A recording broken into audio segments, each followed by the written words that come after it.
la puissante immobilité d'un esprit mortel. Hein? Qu'est-ce que tu n'as pas compris? Qu'un esprit immortel a une puissante immobilité. C'est ça que ça veut dire? Ça dit ce que ça veut dire? Ça veut dire qu'un esprit immortel est nécessairement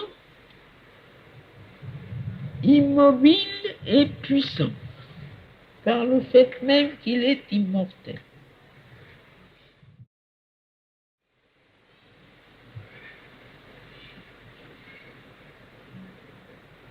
Voilà. Il dit ce dont le Gita veut parler. Il dit, le Gita a pour but quelque chose d'absolu, d'immodéré, d'intraitable, une tournure, une attitude qui change l'équilibre même de l'âme. Sa règle est non pas le contrôle du mental sur les impulsions vitales, la règle du Gita est la puissante immobilité d'un esprit immortel. C'est clair comme le jour. Le Gita exige la puissante immobilité d'un esprit immortel. Tout le reste, c'est secondaire. Ce que le Gita veut, c'est que l'esprit ait conscience de son immortalité et qu'en conséquence, il ait une puissante immobilité, parce que c'est un fait, c'est comme ça. Quand l'esprit est conscient de l'immortalité, il devient d'une immobilité toute faite de puissance. Immobilité, c'est-à-dire il ne bouge plus. Mais c'est une immobilité puissante, ce n'est pas une immobilité d'inertie ou d'impuissance. C'est une immobilité puissante qui est une base pour l'action. C'est-à-dire que tout ce que l'on fait s'appuie sur cette immobilité puissante, toute puissante de l'esprit immortel, qui est immortel.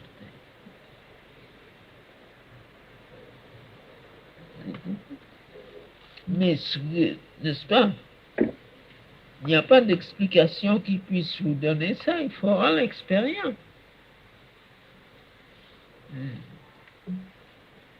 Tant qu'on n'a pas eu l'expérience, on ne peut pas comprendre ce que ça veut dire. Et c'est pour tout ça la même chose. La tête, là, le petit cerveau ne peut pas comprendre. De la minute où on a l'expérience, on comprend. Sans avant. On peut avoir une sorte d'imagination, mais ce n'est pas comprendre. Pour comprendre, il faut vivre. Quand tu seras consciente de ton esprit immortel, tu sauras ce que c'est que sa puissante immobilité. Mais pas avant. Autrement, ce sont des mots.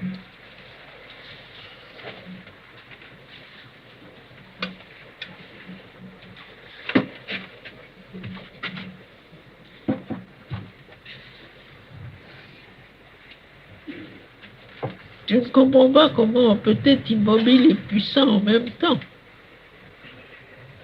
C'est ça qui te gêne.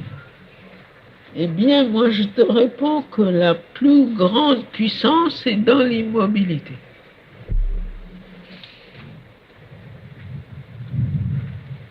C'est la puissance souveraine.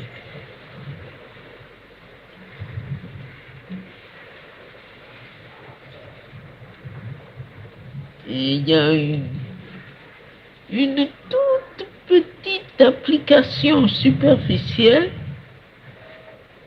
que peut-être tu comprendras.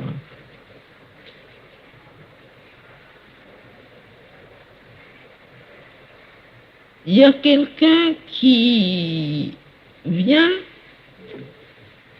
ou vous insulter, ou vous dire des choses désagréables.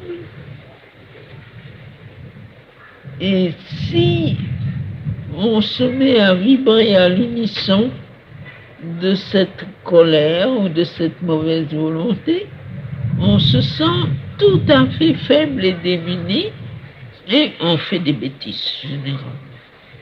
Mais si on arrive à garder au-dedans de soi et spécialement dans sa tête une complète immobilité qui refuse de recevoir ces vibrations, alors en même temps on sent une grande force et que l'autre ne peut pas vous déranger. Si on reste très tranquille, même physiquement, et que la violence vient vers vous par quelqu'un, et que vous êtes capable de rester très tranquille, très silencieux, très immobile, eh bien, ça a un pouvoir non seulement sur vous, mais sur l'autre aussi. Si vous n'avez pas toutes ces vibrations de réponse intérieure, si vous pouvez rester absolument immobile au-dedans de vous, partout, ça a une action, pour ainsi dire, immédiate sur l'autre. Ça te donne une idée de ce que c'est que le pouvoir de l'immobilité. Et ça, c'est un fait courant qui peut se produire tous les jours. Ce n'est pas une grande chose de la vie spirituelle, c'est une chose de la vie matérielle, extérieure.